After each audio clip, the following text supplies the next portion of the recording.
Everyone around you seems to be winning. They're traveling, they're achieving, they're becoming something, and you're just watching. You were told you could be anything.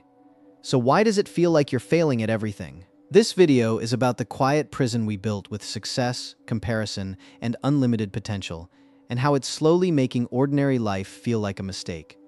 If you've ever felt behind just by opening your phone, this is for you. I scroll through my phone and feel a familiar ache. My friend is backpacking through Bali. My coworker just closed a six-figure deal. Someone I barely know just ran a marathon in the Alps. And me? I haven't left my apartment this week. I haven't finished the book I started last month. I haven't even called my mom. Suddenly, my life feels small, not because it actually is, but because I've just compared it to the highlight reel of everyone else's existence. Success has never been more visible, and yet people have never felt more like failures. We were told we have limitless potential, but instead of feeling free, we feel trapped. Welcome to the prison of potential. There was a time when success was quiet. You compared yourself to your neighbors, your classmates, maybe a few people in your town. Their achievements felt human and reachable, close enough to inspire but not so distant that they crushed you. Today, success lives in your pocket. It waits on your lock screen and follows you into bed at night.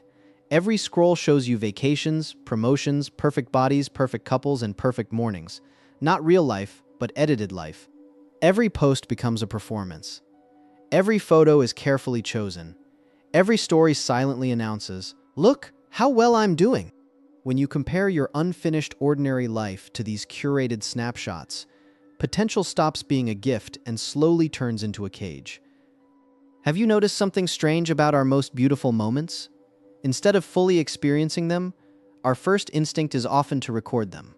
At concerts, thousands of glowing screens capture a song no one is truly listening to. At restaurants, food grows cold while the perfect angle is found. At sunsets, people photograph the sky instead of looking at it. I do this too. I've staged photos of books I wasn't really reading. I've checked likes instead of watching the sunset. I've shared moments faster than I've lived them. Why do we do this? Because somewhere along the way, we learned that moments don't feel real unless they're witnessed.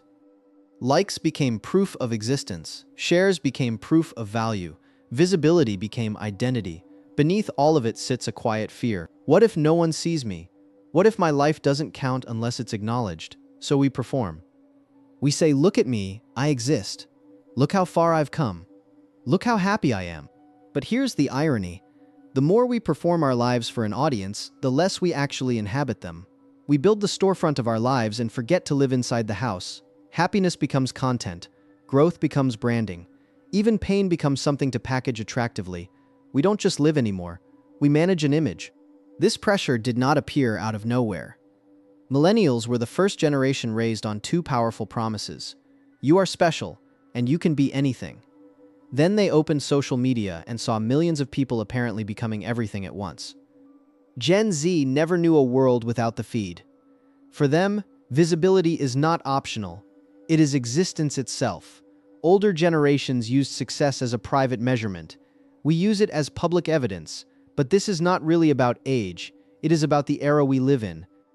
We exist in a time where attention has become currency, where visibility equals value, and where silence feels like failure.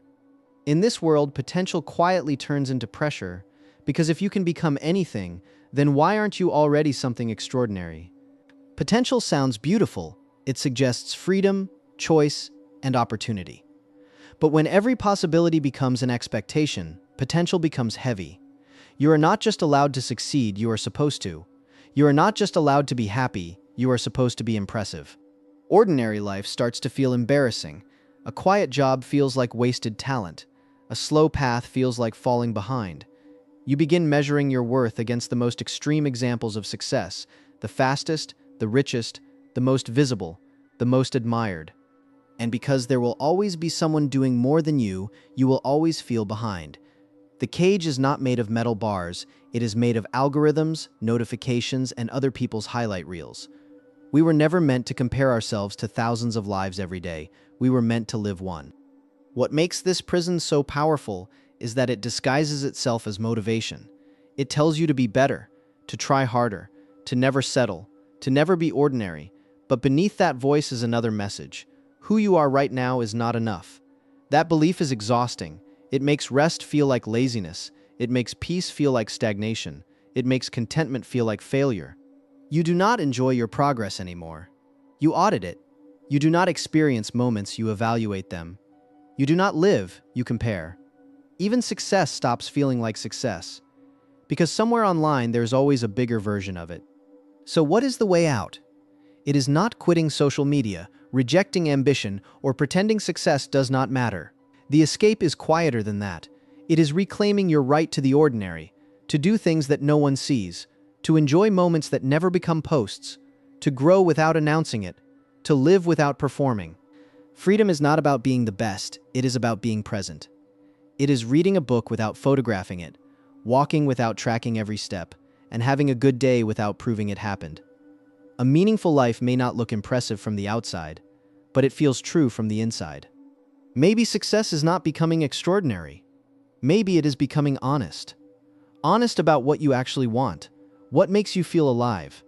Maybe success is calling your mother, finishing one small thing, sitting in silence, and choosing depth over display. The world will keep shouting, be more, show more, do more. But you do not owe the world a performance. You owe yourself a life. The prison of potential is built from expectations. The key is not surpassing everyone else, but stopping the measurement altogether. Stop proving, comparing, performing, and start living. Because the life you see in other people's highlights is only the brightest seconds of their days. The real life, the quiet life, is where meaning actually lives. And maybe the bravest thing you can do in an age of visibility is to choose a life that does not need an audience.